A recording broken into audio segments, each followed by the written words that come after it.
Okay, तो ये video मैं इसलिए बना रहा हूँ ताकि मैं अवेयरनेस फैला सकूँ मुसलमानों में म्यूजिक के हवाले से। एज ऑफ नोटिस कि ये इशू आस्ता आस्ता पॉपुलैरिटी गेन कर रहे हैं और बहुत से लोग कम नॉलेज वाले लोगों को सुन सुन के गुमराह होते जा रहे हैं। एनीवे, तो मैं रज़ा समो की इस वीडियो को रिव्यू करूंगा क्योंकि इसमें इसने म्यूजिक के इशू पे बात की है। म्यूजिक हलाल है या हराम है? क्या वाकई म्यूजिक आपको दोज़ख की तरफ लेके जाता है? अगर ऐसा ही है तो फिर उन सूफी कलामों का क्या, जिनको सुन के हो सकता है कोई इंसान अल्लाह के और करीब आ जाए। ओके, तो अल्लाह के करीब होने के लिए हम लोग वो वाले मीन्स यूज करते हैं जो अल्लाह ने हमें कुरान और सुन्नत में बताए हैं। ये लोग क्लेम करते हैं कि इस चीज की वजह से ये लोग अल्लाह के करीब हो रही हैं, बट इस्लाम में इसकी कोई क्रेडिबिलिटी नहीं है। इनफैक्ट इस्लाम में म्यूजिक हराम है, जिसको मैं आगे वीडियो में प्रूव करूंगा, और हम हराम तरीके इस्तेमाल करके अल्लाह के करीब नहीं हो सकते। डिस्क्लेमर ये है कि इस वीडियो में मैं किसी एक जवाब पे अटक नहीं जाऊंगा कि यही हक है, जो मैं कह रहा हूँ यही सच है। डिस्क्लेमर ये है कि मुझे सच पता है और मैं सबको सच बताऊंगा, बिल्कुल ऑथेंटिक एविडेंस के साथ, क्योंकि अल्लाह ने हमें इनकरेज किया है कि सच और झूठ को मिक्स ना करो और सच को ना छुपाओ। और कुरान हमें मल्टीपल जगहों पे इस चीज के लिए भी इनकरेज करता है कि लोगों को अच्छाई की तरफ बुलाओ और बुराई से रोको। मैं तो आप ही की तरह एक तालिबे इल्म हूँ जो जवाब ढूंढने की कोशिश कर रहा है। तो ये जो टॉपिक आज हम डिस्कस कर रहे हैं दोस्तों, ये एक हाईली डिबेटेड टॉपिक है। मैंने जब इस पे रिसर्च की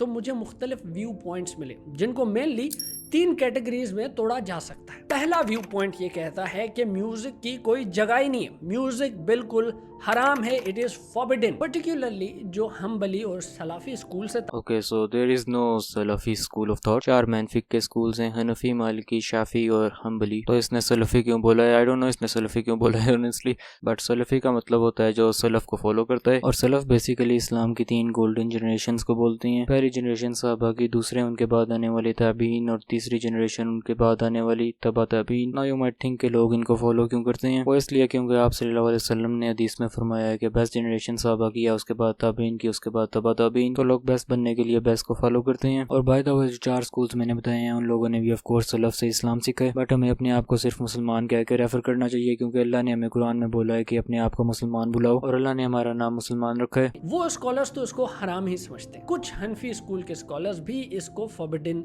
हराम और गलत समझते हैं। वो अपने दलील को मजबूत करने के लिए सही बुखारी की ये हदीस पेश कर देते हैं। बुखारी 5590 बुक 74 हदीस 16। अबू अमीर से ये हदीस नरेटेड है जो कहते हैं कि हुजूर पाक सल्लल्लाहु अलैहि वसल्लम ने फरमाया कि मेरी उम्मत में से कुछ लोग ऐसे होंगे जो जिना को, रेशम पहनने को, शराब पीने को और म्यूजिकल इंस्ट्रूमेंट्स को हलाल और जायज समझेंगे। इसी हदीस के अंदर उन लोगों की डिस्क्रिप्शन भी मौजूद है कि वो कैसे होंगे। कहा गया है कि वो लोग पहाड़ के किनारे रह रहे होंगे। यहाँ पे पहाड़ के किनारे एक सिंबॉलिक बात है, यानी कि वो कंफर्टेबल जिंदगी गुजार रहे होंगे, आसाइशों में होंगे। इस हदीस में यह भी बताया गया है कि उनके पास चरवाए होंगे जो उनकी भेड़ बकरियों को चरा रहे होंगे। इसका मतलब ये कि वो लोग बड़े मालदार होंगे। और इसी हदीस के अंदर उन लोगों की सजा भी बताई गई है कि अल्लाह ताला रातों रात उनको तबाह कर देंगे और उसी पहाड़ को उनके ऊपर गिराया जाएगा, और जो बच जाएंगे उनको बंदर और खंजीर बना दिया जाएगा। अब नोट करना कि इस हदीस में जो चौथा पॉइंट है, ऐसे लोग जो म्यूजिकल इंस्ट्रूमेंट्स को नॉर्मलाइज करेंगे, उनको कानूनी समझेंगे, उनको हलाल समझेंगे, ये पॉइंट बड़ा कीमती है क्योंकि आज की वीडियो का मौजू यही है। ओके, तो इस पे ये कोई कमेंट नहीं करेगा क्योंकि इस पे कोई कमेंट हो ही नहीं सकता, और इसको कोई क्रिटिसाइज भी नहीं कर सकता क्योंकि ये हदीस बुखारी में है और इसकी वर्डिंग इससे ज्यादा क्लियर हो ही नहीं सकती। अब अगर कोई और प्रूफ ना हो म्यूजिक के हराम होने का तो उससे कोई फर्क नहीं पड़ता वैसे, लेकिन डोंट वरी, और भी एविडेंस है हमारे सामने कि दफ के अलावा हर टाइप का म्यूजिक हराम है, और दफ भी सिर्फ स्पेशल ओकेजन्स पे। अब कुरान में तो कहीं भी क्लियरली मेंशन नहीं है कि म्यूजिक हराम है, लेकिन वो लोग जो म्यूजिक को हराम समझते वो सूरह लुकमान की आयत 6 को भी दलील बना के पेश कर देते हैं। इस आयत में एंटरटेनमेंट और बेहुदा बातों से मना किया गया है क्योंकि वो आपको अल्लाह की राह से गुमराह करती हैं। इस आयत में अल्लाह फरमाते हैं कि और लोगों में से कुछ लोग ऐसे हैं जो बेहुदा कलाम खरीदते हैं ताकि बगैर सूझबूझ के लोगों को अल्लाह की राह से भटका दें और इस राह का मजाक उड़ाएं। इन लोगों के लिए रुस्वाकुन अजाब है। इस आयत का अगर हम कॉन्टेक्स्ट समझने की कोशिश करेंगे तो हो सकता है हमें हमारे सवाल का जवाब किसी हद तक मिल जाए। असल में ये आयत मक्का में नाजिल हुई जब इस्लाम के अर्ली ईयर्स, तब मुसलमानों की तादाद कम होती थी और कुरैश का एक लीडर था नजर बिन हारिस। इस आदमी का काम यही था कि लोगों को नबी पाक सल्लल्लाहु अलैहि वसल्लम की बातें सुनने से रोकना, डिस्ट्रैक्ट कर देना। कुरान के इम्पैक्ट को काउंटर करने के लिए ये आदमी इतना ख्वार था कि ये पर्शिया जाता था, खास सफर करके पर्शिया जाता था और वहां से कहानियां खरीद करके ले आता था। रुस्तम और इस्फंदियार की कहानियां जो पर्शियन हीरोज थे। तो जो भी लोग नबी के रास्ते पे चलने की कोशिश करते थे ये उनको रोकता था और कहता था कि यार वो छोड़ो, ये कहानियां देखो, ये मैं बैठो तुम्हें ये कहानियां सुनाता हूँ, फारस से लेके आया हूँ मैं ये कहानियां। ऐसी एंटरटेनमेंट पैदा करता था, ऐसी स्टोरी टेलिंग करने शुरू हो जाता था कि लोग अल्लाह की राह से भटक जाते थे। तब ही ये आयत नाजिल हुई थी और इस आयत में जो अरबिक फ्रेज यूज हुआ है लहवल हदीस, उसको जब उर्दू में ट्रांसलेट करेंगे तो उसका मतलब यही बनता है कि बेहुदा बातें, फजूल बातें, बेतुकी बातें जो नजर बिन हारिस करता था। और इसी आर्गुमेंट की बुनियाद पे म्यूजिक को हराम मानने वाले कहते हैं कि आज का जो भी म्यूजिक है वो भी लहवल हदीस है, फजूल बातें हैं, बेतुकी बातें हैं, इसलिए ये भी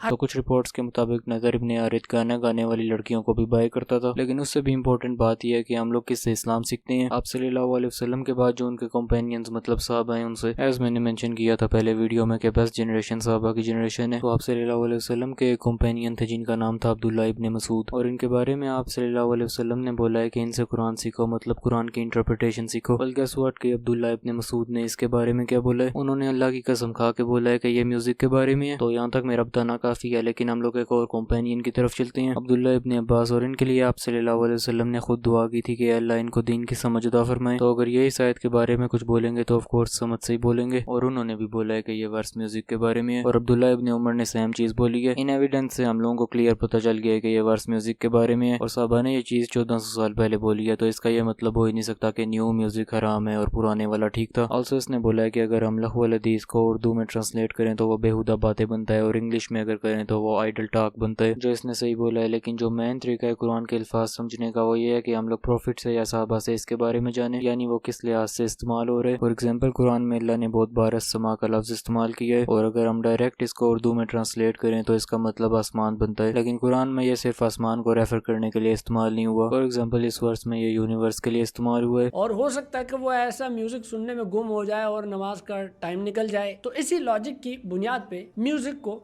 हराम कहने वाले म्यूजिक को हराम कहते हैं। लेकिन इसका रिबटल जब कुछ स्कॉलर्स देते हैं, जैसे इब्ने हज़्म या फिर जब आप इब्ने जरीर अल तबारी की तफसीर पढ़ते हैं, तो भी आपको पता लगता है कि यहाँ पे जो लहवल हदीस की बात की गई है उससे मुराद कोई भी बेतुकी बातें हो सकती है, गॉसिपिंग भी हो सकती है, चुगली हो सकती है, बैक बाइटिंग हो सकती है, बेहुदा गाना भी हो सकता है, लेकिन स्पेसिफिकली यहाँ पे म्यूजिक को हराम नहीं कहा गया। आई हाईली डाउट कि इसको पता है कि तफसीर तबरी को कैसे एनालाइज करते हैं। तो तफसीर तबरी बहुत ज्यादा रिपोर्ट से भरी पड़ी है, लाइक किसने क्या बोला है कुरान के बारे में इस टाइप से। और तबरी ने ये तफसीर सिर्फ ऑथेंटिक रिपोर्ट्स तक लिमिटेड नहीं रखी, और ना ही उनका पर्पस था ये करना। जिन साहबा की मैंने बात की है उनकी रिपोर्ट्स भी तफसीर तबरी में मौजूद हैं, और लेटर ऑन जो बड़े स्कॉलर्स हैं जैसे शेख इब्ने तैमिया, इन्होंने इन रिपोर्ट्स के बारे में बोला है कि ये बिल्कुल ऑथेंटिक है। और तफसीर तबरी तो अभी पूरी तरह ट्रांसलेट भी नहीं हुई, तो या तो इसको नॉलेज नहीं है या तो ये जानबूझ के झूठ बोल रहे हैं। ऑफ कोर्स में और चीजें भी शामिल हैं जैसे बुरी बातें और घटिया जोक्स वगैरह। इस्लाम में स्कॉलर्स एक रूल से डिफरेंट रूलिंग्स निकालते हैं, लेकिन इसका ये मतलब नहीं है कि इसमें से अब म्यूजिक एक्सक्लूड हो गया या वो लिमिटेड है बुरे म्यूजिक तक, क्योंकि हमारे पास एविडेंस है कि ये वर्स स्पेसिफिकली म्यूजिक के लिए ही रिवील हुई थी। बाकी बहुत सारी अहादीस ऐसी भी हैं जहाँ पे हुजूर पाक सल्लल्लाहु अलैहि वसल्लम ने गाना गाने से और दफ बजाने से लोगों को रोका नहीं है, बल्कि उल्टा उनको इंकरेज किया है। खास तौर पे ऐसे मौक़ों पे जब ईद हो, शादी हो या कोई सेलिब्रेशंस हो। एक हदीस सुनान इब्ने माजा से भी आती है जहाँ पे हुजूर पाक सल्लल्लाहु अलैहि वसल्लम ने कहा कि निकाह का आई थिंक इसका नॉलेज नहीं है वीक और स्ट्रॉन्ग हदीस के बारे में, बट एनीवे दान करो और दफ बजाओ ताकि पता चले कि ये एक लॉफुल शादी है। एक हदीस सुनान नसाई से भी आती है जहाँ पे हुजूर पाक सल्लल्लाहु अलैहि वसल्लम ने कहा कि एक जायज और नाजायज शादी में फर्क सिर्फ दफ का होता है। तो नबी तो इंकरेज करते थे कि जब आपकी शादी जायज है तो उसका पब्लिकली ऐलान करो और दफ बजाओ ताकि लोगों को पता चले कि ये एक लॉफुल मैरिज है। सही बुखारी की हदीस 952 व्हिच इज नरेटेड बाय बीबी आयशा रज़ी अल्लाह ताला अन्हा हरसेल्फ। वो ये कहती हैं कि एक दफा हजरत अबू बकर रज़ी अल्लाह ताला उनके घर आए और तब बीबी आयशा के साथ दो अंसारी लड़कियां बैठी थी जो गाना गा रही थी। वो लड़कियां योम बुआस के किस्से बयान कर रही थी। हजरत अबू बकर ने जब उनको देखा तो वो नाराज हो गए, बच्चियों को डांट दिया कि अल्लाह के रसूल के घर शैतान के सास, जिस पे रसूल सल्लल्लाहु अलैहि वसल्लम ने उनको रोका और बोला कि अबू बकर, हर कौम की ईद होती है, आज हमारी ईद है, इसका मतलब ईद की सेलिब्रेशन में गाना गाने की इजाजत उन्होंने दे दी। एक और हदीस सुनान अबू दाऊद 3312 में आती है कि जहाँ पे हुजूर पाक सल्लल्लाहु अलैहि वसल्लम एक एक्सपेडिशन से वापस आ रहे थे, तो एक जवान खातून ने उनको रोक के कहा कि ए अल्लाह के रसूल, मैंने ये नजर किया था कि अगर आप वापस सलामती से आ जाते हैं तो मैं खुशी में दफ बजाऊंगी और कुर्बानी करूंगी। जिस पर अल्लाह के रसूल ने उस औरत को दफ बजाने की इजाज़त भी दी और कुर्बानी करने की भी इजाज़त दी। तो अगर हम लोग इन हदीस को देखें तो हमें क्लियरली पता चलता है कि इनमें सिर्फ दफ की बात हो रही है और वो भी सिर्फ स्पेशल ओकेजन्स पे सिर्फ फीमेल्स यूज़ कर सकती हैं। तो फर्स्ट मैं तुम लोगों को एक्चुअल रूलिंग बता देता हूँ म्यूज़िक के बारे में इस्लाम में। तो इन तमाम एविडेंस को देख के स्कॉलर्स ने बोला है कि हर टाइप का म्यूज़िक हराम है एक्सेप्ट फॉर दफ। वो भी स्पेशल ओकेजन्स पे सिर्फ लड़कियाँ बजा सकती हैं, लड़कियाँ औरतें वटेवर, मीनिंग मर्दों के लिए बजाना जायज़ नहीं है, क्योंकि अगर वो बजाएगा तो वो औरत को इमिटेट करेगा और औरत को इमिटेट करना मेजर सिन है। मुद्दे की बात करें और इस नज़रिए को समराइज करें तो कुछ स्कॉलर्स इन अहादीस को बुनियाद बनाकर ये कहते हैं कि म्यूजिक हराम नहीं है, बशर्त कि उसका कंटेंट इमोरल ना हो, वो आपको अल्लाह से दूर न कर रहा हो। दफ बजाने की एक्सप्लिसिटली दफ बजाने की इजाज़त दी गई है, गाना गाने की भी इजाज़त दी गई है। अगर शादी है, कोई स्पेशल ओकेजन है या ईद है तब।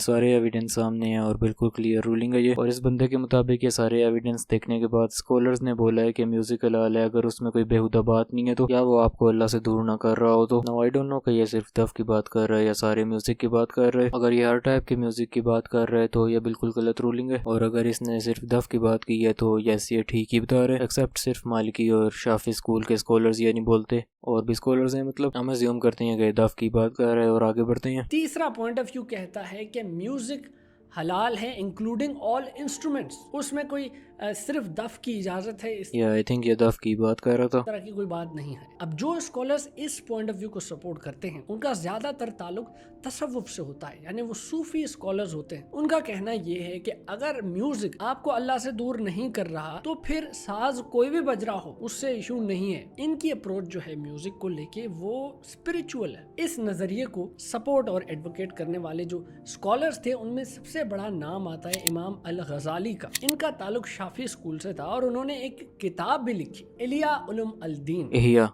उलूमुद्दीन नॉट इलिया टपोरिया, जिसकी अंग्रेजी में अगर ट्रांसलेशन करें तो बनता है the revival of religious science. इस किताब में इमाम अल गजाली ने मौसीकी के रूहानी मफादात का जिक्र किया है, स्पिरिचुअल बेनिफिट्स ऑफ म्यूजिक। जी हाँ, उनका ये कहना था कि मौसीकी क्योंकि इंसान के जज्बात को छेड़ती है, तो ऐसे में म्यूजिक के जरिए इंसान के दिल में खुदा की मोहब्बत भी तो डाली जा सकती है। उनका ये कहना था कि इंसान की जो रूह है वो बेसाख्ता एक अच्छी मेलोडी की तरफ रुजू होती है, और ऐसे में अगर उस मेलोडी के अंदर कोई शिरकिया कलाम नहीं है तो फिर उससे कोई मसला नहीं होना चाहिए। ओके, इसको मैं रिस्पॉन्ड कर देता हूँ जल्दी से, ये ना हो बाद में ये पॉइंट रह जाए। तो सबसे पहले आप सल्लल्लाहु अलैहि वसल्लम ने ये बात बिल्कुल क्लियर कर दी है कि म्यूजिक हराम है। उसके बाद ये चीज़ हमें साहबा ने भी क्लियर कर दी है, और वास्ट मेजॉरिटी ऑफ स्कॉलर्स का भी यही ओपिनियन है कि म्यूजिक हराम है। तो मुझे क्या जरूरत है कि मैं किसी स्कॉलर को चेरी पिक करके ये बोलूँ कि इन्होंने बोला है म्यूजिक हराम नहीं है तो म्यूजिक हराम नहीं है, जब सच बिल्कुल सामने है। I mean it doesn't make any sense unless मेरी कोई डिजायर्स हैं जो मैं कंट्रोल नहीं कर पा रहा। इब्न तैमिया ने बोला है कि इमाम गजाली की हदीस की नॉलेज एक आम इंसान की तरह है, मतलब स्कॉलरली लेवल पे नहीं है। और स्कॉलर्स के मुताबिक जो इनकी किताब है या उसमें भी बहुत ज्यादा फैब्रिकेटेड रिपोर्ट्स यूज हुई हैं, और हम ये नहीं कहते कि इन्होंने जानबूझकर किसी इल इंटेंट की वजह से ये रिपोर्ट्स यूज की हैं। रादर बात यह है कि इनकी हदीस की नॉलेज हदीस के स्कॉलर की तरह नहीं थी, और इन्होंने एक ही लिखी है based on what he red without knowing कि वो सच है या नहीं। एक आर्गुमेंट उन्होंने इस किताब में ये भी मेंशन किया कि अगर मौसीकी ही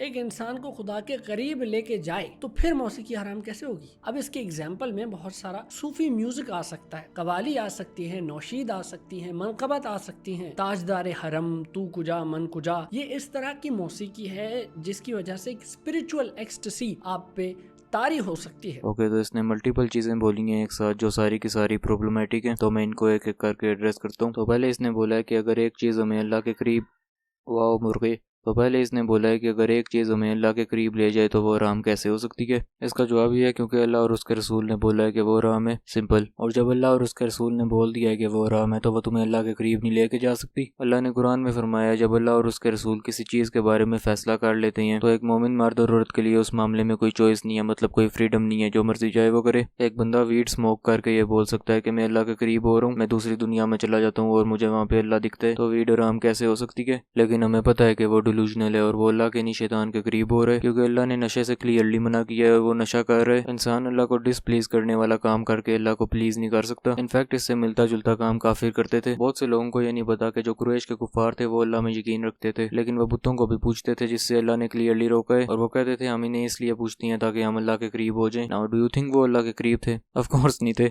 एनीवे, फिर इसने उन चीजों के नाम बताए हैं जिनसे बंदा अल्लाह के करीब हो सकता है। तो इसने बोला है सूफी कलाम, कवाली, नशीद वगैरह वगैरह। तो इसका जवाब यह है कि कोई भी चीज जिसमें म्यूजिकल इंस्ट्रूमेंट यूज हुई है उसको सुनना हराम है। यह बात मैटर नहीं करती कि उसके अल्फाज कितने अच्छे हैं, और अगर कोई ऐसी चीज है जिसमें म्यूजिकल इंस्ट्रूमेंट यूज नहीं हुई तो ये बहुत इंपॉर्टेंट है कि उसके अल्फाज बिल्कुल साफ सुथरे हों, यानी उनमें शिर्क ना हो, कुफर ना हो या किसी भी किस्म के बुरे अल्फाज ना हो। ऑल्सो इंटरेस्टिंग बात यह है कि इसने मेंशन किया है ताजदारे हरम, जिसमें म्यूजिकल इंस्ट्रूमेंट तो यूज हो ही रही है, लेकिन इसके साथ साथ इसमें शिर्क वाले अल्फाज भी हैं। इस कोट अनकोट नात में ये आप सल्लल्लाहु अलैहि वसल्लम से दुआ मांग रहे, और आप सल्लल्लाहु अलैहि वसल्लम ने फरमाया है कि दुआ इबादत है और इबादत हम सिर्फ अल्लाह की करते हैं। इनफैक्ट अभी थोड़ी देर पहले इसने बोला था कि अगर मेलोडी में कोई शिरकी कलाम ना हो तो उससे कोई प्रॉब्लम नहीं होनी चाहिए। ये किसी और की पोजीशन एक्सप्लेन कर रहा है और वो भी गलत। Which can eventually lead you to thinking more about the creator and getting closer to the creator। उनके कहने के मुताबिक कुछ आवाजें ऐसी होती हैं जिनको सुन के सुकून आता है, जैसे हजरत दाऊद अलैहिस्सलाम की आवाज, जिसकी गवाही कुरान भी देता है कि ऐसी सुरीली आवाज और किसी की हो ही नहीं सकती। सूरह स्वाद 18 से 19 में ये मेंशन्ड है कि हजरत दाऊद अलैहिस्सलाम की आवाज इतनी सुरीली होती थी कि जब भी वो अल्लाह ताला की तारीफ में हम्द पढ़ते थे तो परिंदे और पहाड़ भी उनके साथ मिल जाते थे। औज़ुबिल्लाह, ला हौला वला कुव्वता इल्ला बिल्लाह, अस्तगफिरुल्लाह। तो ये बंदा एक बिल्कुल झूठा बंदा है और मुझे नहीं पता था अभी तक वीडियो देख देख के कि ये इतना बड़ा झूठ भी बोल सकता है। तो ये बोल रहा है कि कुरान गवाही देता है कि हजरत दाऊद की आवाज़ बहुत अच्छी थी, और इसने 2 वर्सेस मेंशन किए हैं एज अ प्रूफ कि इसमें अल्लाह ने बोला है कि हजरत दाऊद की आवाज़ बहुत अच्छी थी। तो ये हैं वो 2 वर्सेस। अब मुझे बताओ कि इसमें किधर अल्लाह ने हजरत दाऊद की आवाज़ को मेंशन किया है? इसमें बस अल्लाह ने पहाड़ों और परिंदों को हुक्म दिया है कि वो हजरत दाऊद के साथ मिलकर अल्लाह की तारीफ करें, और ये बोल रहा है कि पहाड़ और परिंदे उनके साथ इसलिए शामिल होते थे क्योंकि उनकी आवाज़ बहुत सुरीली थी। ये कुरान के बारे में ऐसे बात कर रहा है जैसे वो कोई मामूली सी स्टोरी बुक है। Quran literal word of God है, ये कोई ऐसी चीज नहीं है जिसको लाइटली लिया जाए। कुरान में अल्लाह ने बोला है इनसे बुरा कौन हो सकता है जो अल्लाह के अगेंस्ट झूठ बोलते हैं, और अल्लाह ने क्लियरली मना किया है बगैर नॉलेज के अल्लाह के बारे में कुछ भी बोलने से, और ये मजे से कुर्सी पे बैठ के इतने कॉन्फिडेंस से झूठ बोल रहे। 2007 में शोएब मंसूर की एक फिल्म आई थी खुदा के लिए। उस अब हम लोग मूवीज देख के इस्लाम की नॉलेज हासिल करेंगे। शोएब का मतलब होता है सही राह दिखाने वाला, तो देखते हैं ये हमें सही राह दिखाएगा या नहीं। फिल्म में नसीरुद्दीन शाह का एक मुख्तसर रोल था जिसमें वो मौलाना का किरदार प्ले करते हैं। बाय द वे थोड़ी देर से पहले इस बंदे का एक इंटरव्यू आया था जिसमें ये इस्लाम का मजाक उड़ा रहा था। आई मीन बहुत ज्यादा स्टूपिड बातें कर रहा था, लेकिन आई एम प्रीटी श्योर ये मुसलमान नहीं है। और कोर्ट में मौसीकी के हक में कुछ दलीलें पेश करते हैं, वो स्पीच सुनना बहुत जरूरी है। हुजूर का सबसे बड़ा मौजज़ा कुरान शरीफ मूसा को इस काबिल बनाया कि वो लाठी से दरिया के 2 टुकड़े कर दे, ईसा को ये ताकत दी कि वो मुर्दे को दोबारा जिंदा कर दे, और दाऊद को क्या दिया? मौसीकी, ऐसी सुरीली आवाज और रागों और साजों पर इतना उबूर के सुर लगाएं तो पहाड़ साथ गाने लगे। इसको तो मुझे रिस्पांस देना ही नहीं चाहिए। वैसे ऑब्वियस सी बात है, ये कोई मूवी है और इसको जो स्क्रिप्ट मिली है ये वही बोलता गया है पैसों के लिए, मतलब पैसों के लिए इसने इस्लाम के बारे में झूठ बोला है। कोई नई बात नहीं है, इस तरह के और लोग भी हैं। लेकिन मैं तुम लोगों को एक और चीज़ बताता हूँ, ये बड़ी डिसेप्शन से इंसान की आवाज़ और म्यूजिक को मिक्स करने की कोशिश कर रहा है, लेकिन वो दोनों अलग अलग चीज़ें हैं। हमें इससे पता चलता है कि हजरत दाऊद की आवाज़ अच्छी थी, इस चीज़ को कोई डिनाई नहीं करता, लेकिन इसका यह मतलब नहीं है कि उनके पास कोई वोलन या गिटार थी जिसको वो इस्तेमाल करके अल्लाह की तारीफ करते थे। उनकी आवाज़ अच्छी थी और वो बस अच्छी रेसिटेशन करते थे। इनफैक्ट इस्लाम में भी हमें हुक्म है कि जब हम कुरान रिसाइट करें तो हम लोग अपनी आवाज़ को ब्यूटीफुल बनाएं। तो हमें कोई मसला नहीं है खूबसूरत आवाज़ से, इशू म्यूजिक का और म्यूजिकल इंस्ट्रूमेंट्स का है। अब जो पहली हदीस हमने आपको सुनाई थी जिसमें क्लियरली मना किया गया था म्यूजिकल इंस्ट्रूमेंट्स को प्ले करने से, कुछ स्कॉलर्स ऐसे हैं जो ये कहते हैं कि उसमें कॉन्टेक्स्ट की बात की गई थी। ऐसा अगर वो म्यूजिक आपको अल्लाह से दूर करता है तो वो हराम है, क्योंकि कुछ स्कॉलर्स ये कहते हैं कि प्रॉफिट के जमाने में सिंगिंग और शायरी बड़ी आम सी बात थी। देखो ये कैसा बंदा, ये कैसी बातें करता है। आप सल्लल्लाहु अलैहि वसल्लम 40 साल के थे जब उन पर पहली वही नाजिल हुई थी। प्रॉफिट के जमाने में तुम्हें पता है और क्या आम सी बात थी? बुतों को पूजना आम सी बात थी, बेटियों को जिंदा दफनाना आम सी बात थी, शराब पीना आम सी बात थी, औरतों को प्रॉपर्टी समझना आम सी बात थी, औरतों को विरासत में हिस्सा देना आम सी बात थी। फिर इस्लाम आया और इस्लाम ने इन चीजों को डिमोलिश किया है। ऑफ कोर्स ये चीजें जमाने में हो रही थी, इसीलिए कुरान ने इन चीजों से मना किया है, और जो चीजें ईवल और नुकसानदेह हैं अल्लाह और उसके रसूल हमें उन्हीं चीजों से मना करते हैं। अगर ये इनहेरेंटली हराम चीज होती जैसे शराब और सुअर का गोश्त तो उसका जिक्र कुरान में जरूर आया होता। इस बात से ज्यादा स्टूपिड बात कोई हो ही नहीं सकती। अगर कोई भी बंदा तुम्हारे सामने ऐसी बात करे तो समझ जाओ कि उसकी नॉलेज इस्लाम के बारे में बहुत ज्यादा कम है। बिल्कुल उसके IQ की तरह। एज मुस्लिम्स हम लोग सिर्फ कुरान को फॉलो नहीं करते, हम कुरान और हदीस दोनों को फॉलो करते हैं। मैं तुम लोगों को बताता हूँ ये इतनी ज्यादा रिडिकुलस बात क्यों है। ये कहता है कि कुरान में म्यूजिक का जिक्र नहीं आया, इवन दो हमें पता है कि आया है, बट लेट्स से नहीं आया। तो अकॉर्डिंग टू हिम अगर कुरान ने इसके बारे में मना नहीं किया तो ये हराम नहीं है ना। टेल मी कि कुरान में किधर अल्लाह ने बोला है कि तुम शेर को मतलब लाइन को नहीं खा सकते, या ये किधर बोला है कि हम लोग एक डॉग को या कैट को ज़ुबा करके नहीं खा सकते। देखा है कितनी स्टूपिड आर्ग्यूमेंट है ये। पहले ये समझने की कोशिश करते हैं कि म्यूजिक है क्या, मौसीकी है क्या, कौन सी ऐसी आवाजें हैं जिनको हम मौसीकी में शामिल कर सकते हैं और कौन सी आवाज़ें हैं जिनको मौसीकी में शामिल नहीं कर सकते। अब ट्रेडिशनल डेफिनेशन ऑफ म्यूजिक जो है वो ये कहती है कि ऐसे साउंड्स की अरेंजमेंट जो कानों को अच्छी लगे और इंसान के जज्बात को छेड़ दे, और उन्हीं आवाज़ों की अरेंजमेंट से धुन बनती है, मेलोडीज बनती हैं और उन्हीं से ही रिदम बनता है। ये आवाज़ें वोकल भी हो सकती हैं, जैसे गले से अगर निकाली जाए जिसको गाना कहते हैं, जैसे वो दो बच्चियां गा रही थी। ये बंदा फिर से झूठ बोल के मुंह से निकले हुए अल्फाज को म्यूजिक के साथ मिक्स कर रहे हैं। वो दो बच्चियां कोई अपने मुंह से म्यूजिक नहीं बजा रही थी, वो सिर्फ अल्फाज बोल रही थी। वोकल्स म्यूजिक तब कंसिडर होते हैं जब वो इमिटेट कर रही हो किसी म्यूजिकल इंस्ट्रूमेंट को, और ये आवाज़ें इंस्ट्रूमेंट से भी निकाली जा सकती हैं, जैसे दफ बजाई जाती है। अब साइंस ने स्टडी करके बताया कि ये जो आवाजें इंसान के कानों को अच्छी लग रही हैं, ये मेनली 7 किस्म की फ्रीक्वेंसीज हैं जिनको सुर कहा जाता है। उन्होंने सोचा तो क्यों ना इन फ्रीक्वेंसीज को नाम दे देते हैं समझने के लिए, आसानी के लिए। तो उन्होंने 261.63 हर्ट्ज की फ्रीक्वेंसी को नाम दे दिया सी यानी सा, 293.33 हर्ट्ज की फ्रीक्वेंसी को नाम दे दिया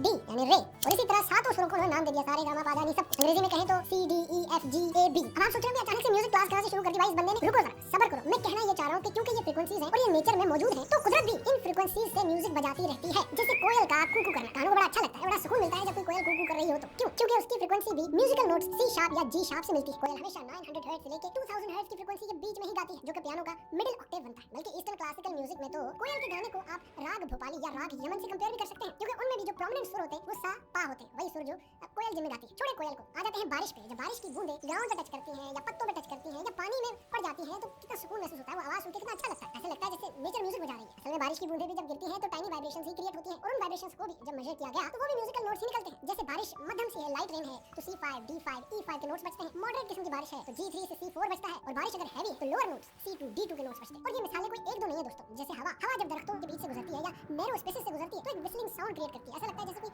बांसुरी बजा रहा हो। उस हवा से बने हुए साउंड को भी जब ऑब्जर्व किया गया तो म्यूजिकल नोट A4 बज रहा है 440 हर्ट्ज या उससे ऊपर। समंदर की लहरें भी जब आपस में टकराती हैं तो वो भी वही फ्रीक्वेंसीज क्रिएट करती हैं, 200 से 500 हर्ट्ज की, जो डीप चेलो क्रिएट कर सकता है या बेस गिटार क्रिएट करता है। और ये आवाजें कानों को खूबसूरत इसलिए लगती है क्योंकि इनमें एक स्टेडी रिदम भी होती है। और पानी के कतरे जब पानी पे गिरते हैं पॉप करके तो ऐसा लगता है जैसे ज़ाइलोफोन बज रहा हो। कतरे छोटे हो तो musical note D5, E5, F5 बज रहा होता है, बड़े हो तो A3, C4 बजता है। वेल मछलियां भी जब आपस में कम्युनिकेट करती हैं तो मेलोडिक लंबे साउंड्स क्रिएट करती हैं। फन फैक्ट ये है कि कुछ वेल्स तो रिपीटेड पैटर्न्स में साउंड्स ऐसे क्रिएट करती हैं जैसे मानो किसी इंसान ने उनको धुन बना के दे दी हो। सब छोड़े ये हमारी जमीन, जी हाँ ये हमारा गोला, ये अर्थ भी वाइब्रेट करती है on low frequency of 3 to 10 megahertz. इसको अर्थ हम भी कहते हैं, प्लैनेट्स म्यूजिक भी कहते हैं। या और मेरा फ्रिज भी वाइब्रेट करता है, पता नहीं कौन सी फ्रीक्वेंसी पे, मुझे पता भी नहीं है अभी। और मेरा कंप्यूटर भी अभी वाइब्रेट कर रहा है जब मैं वीडियो बना रहा हूँ। एंड सिंस मेरा कंप्यूटर भी साउंड की फ्रीक्वेंसीज जनरेट कर रहा है तो मैं म्यूजिक में बैठा हूँ अकॉर्डिंग टू दिस मैन। अब ये मेरे ख्याल में तीसरी बार है इस वीडियो में कि ये जनरल साउंड्स और म्यूजिक को मिक्स कर रहे हैं। शायद ये अब थोड़ी देर में बोलेगा कि म्यूजिक एक नेचुरल चीज़ है जिस तरीके से ये बिल्डअप कर रहे हैं, लेकिन इसको शायद एक चीज़ समझ नहीं आ रही कि हर म्यूजिक साउंड होती है लेकिन हर साउंड म्यूजिक नहीं होती। इसको शायद लग रहा है जो चीज़ें इसने मेंशन की हैं उनकी एक फ्रीक्वेंसी होती है, एंड सिंस म्यूजिक की भी फ्रीक्वेंसीज होती हैं तो ये चीज़ें म्यूजिक में इंक्लूडेड हैं, लेकिन ऐसा नहीं होता। कायनात में हर एक आवाज़ की फ्रीक्वेंसी होती है, कोई भी ये नहीं बोलता कि हर आवाज़ ही म्यूजिक है। शायद ये आर्ग्यू करे कि वो आवाज़ें जो कानों को अच्छी लगती हैं वो म्यूजिक है, इवन दो ये चीज़ नहीं बोल सकता क्योंकि इसने प्लेनेट को मेंशन किया है और हम लोगों को प्लेनेट की आवाज़ नहीं आ रही, और ना ही कोई ये बोलता है कि मुझे प्लेनेट की आवाज़ बहुत पसंद है। बट स्टिल अगर ये आर्ग्यूमेंट भी ये रखे तो ये भी सेंस नहीं बनाएगी। आवाज़ अच्छी लगना या बुरी लगना सब्जेक्टिव चीज़ है। किसी बंदे को अपने पेट की आवाज़ अच्छी लग सकती है, डजंट मीन कि वो आप म्यूजिक बन गए, या किसी बंदे को म्यूजिक की आवाज़ बुरी लग सकती है, इसका ये मतलब नहीं है म्यूजिक अब म्यूजिक नहीं रहा। पूरी बात का कंक्लूजन ये है दोस्तों कि नेचर कॉन्स्टेंटली म्यूजिक प्ले कर रही है थ्रू वाइब्रेशंस, थ्रू रिदम्स,